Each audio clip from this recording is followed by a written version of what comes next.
Har bitta sohani ish paytida har xil ko'ngilsiz hodisalar, jarohatlarni oldini olish uchun himoya vositalari bo'ladi. Demak, himoya vositasi deb o'zi nimaga aytiladi?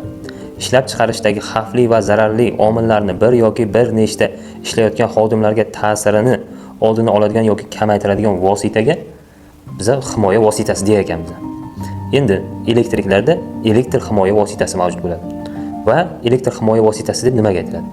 Elektr uskunalarida ishlayotganda elektr toki jarohati, elektr yoyi va elektromagnetik maydon ta'siridan odamlarni himoya qiluvchi o'zi va transportda birga olib yuradigan vositaga elektr himoya vositasi deyilar ekan.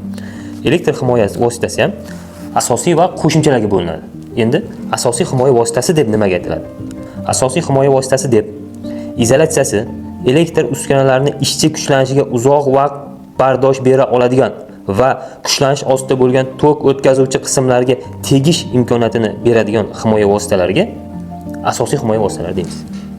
Endi qo'shimcha himoya vositasi deb asosiy himoya vositalarini to'ldiradigan hamda elektr uskunalarning shikastlanishi natijasida qadamlar orasida kuchlanish va tok o'tkazuvchi qismlarga tegish paytidagi kuchlanishdan saqlovchi himoya vositalari. Bu vositalar elektr tokidan shikastlanishdan saqlab qolmaydi. Lekin asosiy himoya vositalari bilan birgalikda ishlatiladigan himoya vositalariga aytiladi.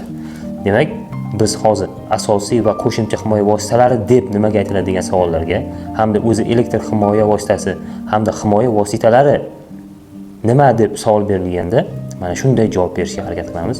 Bu video foydali bo'lgan bo'lsa, do'stlarimizga ham ulashib qo'yamiz. Ko'rib turganinglar, elektr himoya vositalaridan 10 kV gacha o'yin, 35 kV o'yin hamda operativ nechtangalar hisoblanadi. Sog' bo'linglar, salomat bo'linglar.